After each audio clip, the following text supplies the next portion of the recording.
In the cavernous, starlit expanse of the Galactic Council's chamber, an urgent and crackling distress signal pierced the heated debate. General Tharkesh, the formidable Jorak commander known for his relentless conquests, was broadcasting live from his besieged ship in Earth's orbit. Panting and disheveled, a state never before associated with the mighty Jorak, he gasped for air, his voice laden with unprecedented fear. They are relentless, humans, not as weak as we presumed. His wide, fearful eyes darted to the ominous shadows creeping behind him, moving with hostile intent.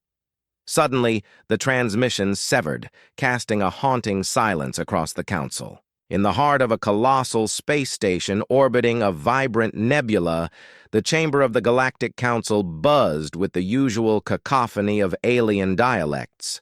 Representatives from distant star systems convened beneath a dome of starlit glass, their silhouettes casting long shadows across the polished obsidian floor. Today's session was a fervent debate over trade routes through the perilous Kryton Nebula, but it came to an abrupt halt as a piercing alarm sounded. A distress signal, urgent and fraught with static, reverberated through the vast chamber. A massive view screen at the front of the room flickered to life, immediately drawing all eyes to its luminescent surface. The image of General Tharkesh, the battle-scarred Jorak commander renowned for his brutal conquests, appeared, starkly outlined against the dimly lit backdrop of his ship's bridge. His usual calm had given way to palpable panic as his gruff voice resonated from the speakers. "They are relentless, humans. Not as weak as we believed," he barked, his words tumbling out in a rushed stream. His gaze flicked off screen as though he anticipated an attack at any moment. The transmission was interspersed with the sounds of distant clamor and sporadic gunfire. On the council floor, murmurs swelled into a chorus of confusion and astonishment. Ambassador Zeely of the Threx, a species noted for their acute sensory capabilities, rose from her seat, her multiple eyes narrowing in suspicion. "This must be a misunderstanding," she asserted, her voice a soothing balm amidst the stirred council. "Humans are newcomers, technologically inferior and physically unimposing. What threat could they possibly pose?" Before another council member could respond, General Tharkesh's voice pierced the rising chatter again, strained and desperate. "Do not underestimate them. Their tactics are unlike anything we've encountered. They adapt, they endure, and they—" The screen abruptly went blank, shrouding the chamber in a haunting silence. The council members exchanged uneasy glances, the weight of their prior underestimations of humanity palpable in the air. High Chancellor Vorgon, his thick tentacles resting solemnly on the armrests of his chair, finally spoke. His deep voice filled the chamber. "It appears we have grossly misjudged the humans. We must endeavor to understand this. Resilience. Let us dispatch a delegation to Earth to observe, learn, and report." 3 days before the distress call that reverberated through the Galactic Council, Earth was a planet under siege, yet defiantly unbowed. Commander Eliana Reyes surveyed the rugged landscape from a camouflaged outpost, nestled in the ruins of what was once a bustling metropolis. Now it served as the last stronghold of human resistance against the Jorak invaders. Eliana, a veteran of Earth's fragmented defense forces, had swiftly become the cornerstone of the resistance. Her extensive background in guerrilla warfare made her ideally suited for this desperate, uneven struggle against a technologically superior enemy. Her eyes, hardened by countless battles, scanned the horizon.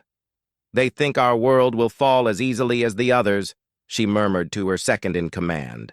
Lieutenant Mara, young yet battle-hardened, nodded, her focus on the holographic map displaying troop movements. "They're not accustomed to an enemy who refuses to yield. We'll show them the cost of underestimating humanity." Their conversation was interrupted by the soft whir of drones returning from a reconnaissance mission. The machines hummed gently as they docked, uploading their critical data. Images flickered on the screen, Jorak units cautiously advancing through the dense forests, now encroaching on the city's outskirts. Eliana's strategic mind sprung into action. "Prepare to execute Plan Delta at 0400 hours, she commanded, her tone both calm and authoritative. "Lure them into the bottleneck at Sector 7. We'll turn the environment to our advantage." As night descended, the human resistance mobilized. The Joraks, with their superior firepower and armored exoskeletons, marched forward confidently, oblivious to the impending trap. The humans had rapidly adapted their tactics with each encounter. They might not outgun the Joraks, but they could outsmart and outmaneuver them. In the darkness, the thicket of Sector 7 transformed into a lethal trap. Improvised explosive devices, crafted from remnants of technology once dedicated to advancing mankind, now fulfilled a more somber role. As the first explosions shattered the alien ranks, chaos erupted.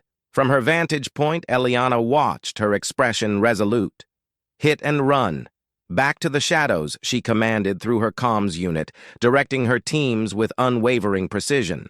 The Joraks regrouped clumsily, their night vision hampered by smoke and debris. A voice crackled over their commander's radio, confusion and frustration palpable even through the translator. "Report, Unit Commander, what is happening?" demanded General Tharkesh from his ship in orbit. "They are not retreating, General. They are everywhere and nowhere," the unit leader responded, his tone revealing his perplexity. Back at the outpost, Eliana and her team monitored the unfolding chaos. Each successful strike against the invaders bolstered the morale of her weary troops. "Remember, we are not just fighting for survival. We are fighting for all humanity," she rallied her people. "Every stand we take, every hit and run, moves us closer to victory." As dawn neared, the once confident Jorak forces found themselves ensnared in an urban maze, second-guessing shadows and twitching at every sound.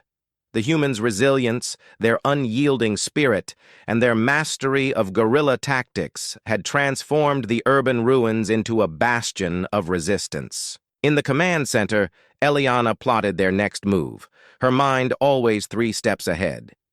"Keep them guessing, keep them fearing the night," she declared, a rare smile gracing her otherwise stoic visage. "Let them recount tales of Earth's defiance." As the sun rose over a battered yet unconquered Earth, the resistance prepared for another day of battle, their spirits unbroken, their resolve steeled. Earth was not yet lost, and as long as they drew breath, it would never be.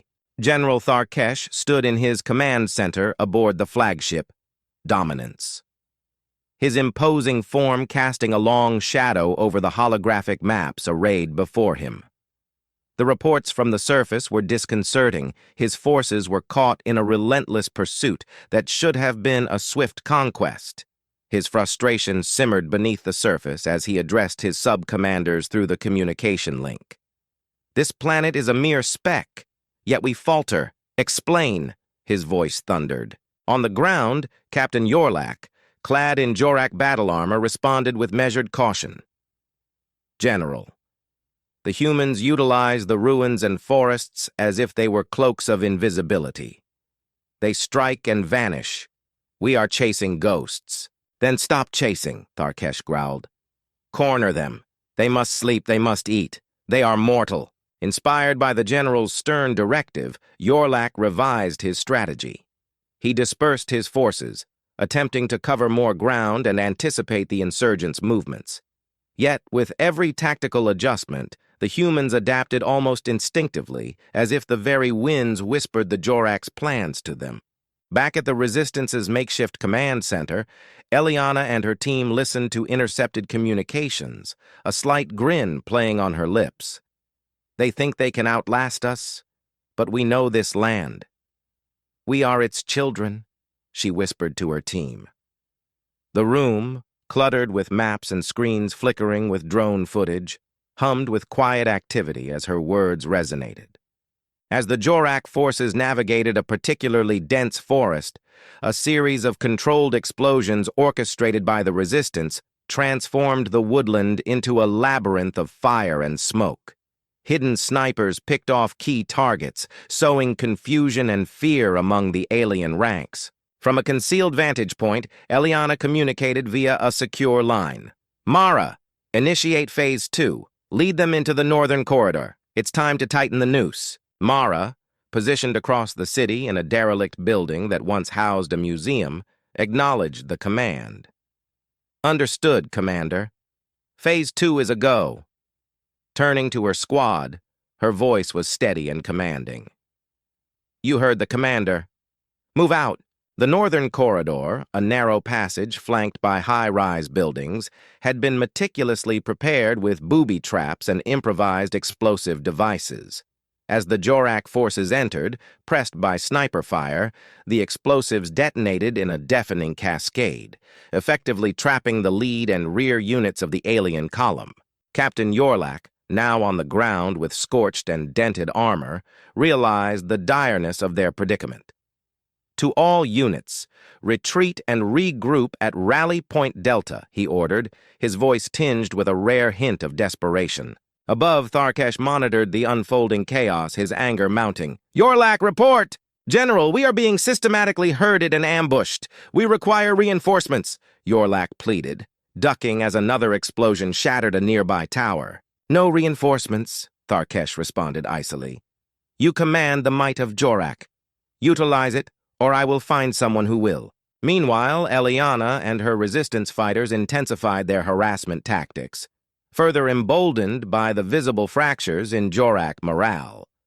Each skirmish, each retreat by the enemy, underscored their tenacity and ingenuity. As day turned to night, Eliana convened with her lieutenants in the shadow of an ancient, crumbling wall. The cool air carried the scent of ionized energy and charred foliage. "Tonight, we press even harder. They are shaken, uncertain. We are the specters haunting their nightmares," she strategized, her eyes burning with fierce determination. Her lieutenants dispersed, slipping back into the darkness to orchestrate the night's maneuvers. A series of hit-and-run attacks designed to drive Jorak's forces toward a sector heavily mined with explosives and rigged with electronic warfare devices to disrupt their communications. As the resistance executed their plan, the Jorak forces found themselves increasingly isolated, their communications jammed, their positions compromised. Realizing the futility of their position, Captain Jorak made a desperate decision. "General Tharkesh, this is Jorak. We cannot hold. I am ordering a full retreat to preserve what remains of our forces." Tharkesh's response was a venomous silence, then a grim acknowledgement. "Retreat, then. But know this, Jorak. Your failure today will echo through the ages." As dawn's first light crested the horizon, Eliana watched the Jorak ships ascend into the morning sky. Her heart swelled with pride, not just for the victory, but for the message it sent.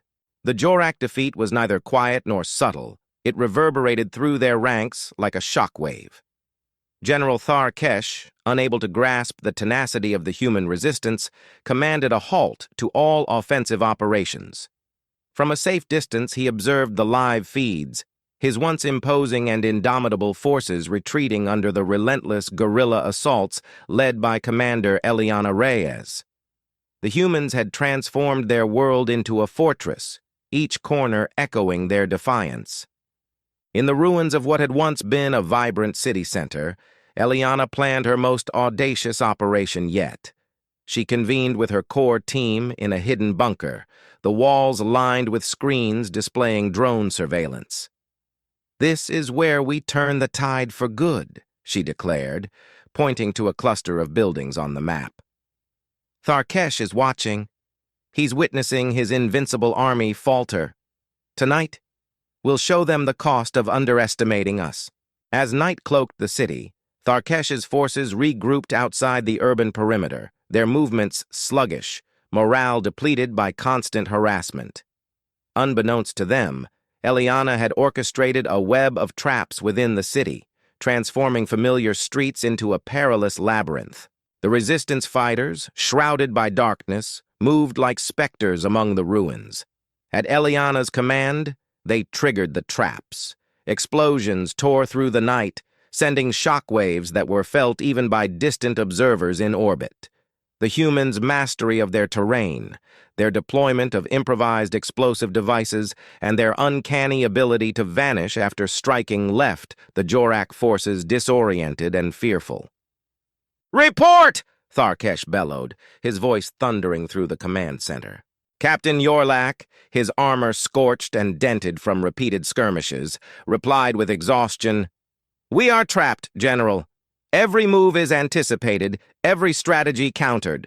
Eliana, monitoring the communication intercepts, allowed a thin smile to form. "Prepare for the final push," she instructed her lieutenants. "Use everything we have left. Tonight we end this." As the resistance launched their ultimate assault, Tharkesh's forces found themselves encircled. The buildings, once proud structures, now lay in ruins that served as fortresses in human hands. From concealed positions, snipers inflicted heavy casualties on the alien troops, who, unable to pinpoint the source of the firing, spun in futile circles, shooting at shadows. In the ensuing chaos, Eliana led a small team directly toward the Jorak command post. Using a network of hastily constructed tunnels, they emerged behind enemy lines. The ensuing conflict was fierce but brief. As they stormed the command post, Eliana came face to face with Captain Yorlak. The alien warrior, imposing even by Jorak standards, towered over the human commander. His tone, once marked by haughty contempt, now carried a note of grudging respect. "Why do you fight so hard for a doomed cause?" he inquired, his weapon lowered. Eliana, her rifle still aimed at Yorlak, responded without hesitation. "Because this is our home, and every home is worth fighting for." Observing the resolve in her eyes, Yorlak did something unexpected. He nodded slowly, deactivated his weapon, and spoke into his communicator. "General Tharkesh, this is Yorlak. I am ordering a full withdrawal. We cannot win here." Tharkesh, witnessing the defeat from above, was consumed by a fury like never before. Yet even he could not deny the strategic futility of continuing the fight. "Withdraw!" he commanded icily, his voice as cold as the void of space. As dawn's first light painted the sky, Eliana and her team watched the last of the Jorak ships ascend into the atmosphere. Around her, the city lay in ruins, yet the spirit of its people remained unbroken. They had confronted a formidable foe and emerged victorious through resilience, ingenuity, and an unwavering will to protect their home. The dust settled on the war-torn landscapes of Earth as the last of the Jorak ships disappeared into the starlit sky. In the Galactic Council's chamber, an air of palpable tension filled the vast space as species from across the galaxy reconvened. This time, however, the agenda was drastically altered. High Chancellor Vorgon called the session to order, his voice resonating through the hall. "Today we reassess our understanding of humanity," he declared, his tone solemn yet infused with a newfound respect. "We have witnessed their resolve, adaptability, and courage. Let us deliberate on what this signifies for our galaxy." General Tharkesh, now standing before the council, appeared diminished not in stature, but in humility. Clearing his throat, he began, "Humans," his voice steady, despite the undercurrent of his recent defeat, "are not merely survivors. They are warriors of a distinct caliber. Their planet, Earth, now stands as a testament to their indomitable spirit." An ambassador from the Zyphorian system, known for their analytical prowess, adjusted his translator. "What do you propose, General?" he inquired, his tone more curious than confrontational. Tharkesh met his gaze squarely, a gesture of respect among his people. "I propose that we approach humans as equals, with the intent to learn and perhaps to forge alliances," he responded. "Their tactics, resilience, and dedication to their home should be admired and emulated, not feared or underestimated." Murmurs of concurrence rippled through the council, even from those who had previously doubted humanity's significance. Meanwhile, back on Earth, Commander Eliana Reyes stood amidst the remnants of what had once been a bustling city center. Around her, people were beginning to rebuild, their expressions marked by fatigue, yet underscored by an unwavering resolve. Her second-in-command, Lieutenant Mara, approached with a cautious smile. "Commander, the Council is broadcasting their session live," she announced, handing Eliana a communication device. Eliana listened as Tharkesh's words resonated with her. A small yet profound smile appeared on her lips. "It seems we've earned their respect," she remarked softly. "Yes. But more importantly," Mara responded, her eyes on a group of children playing amidst the debris, a poignant emblem of resilience, "we've safeguarded our future."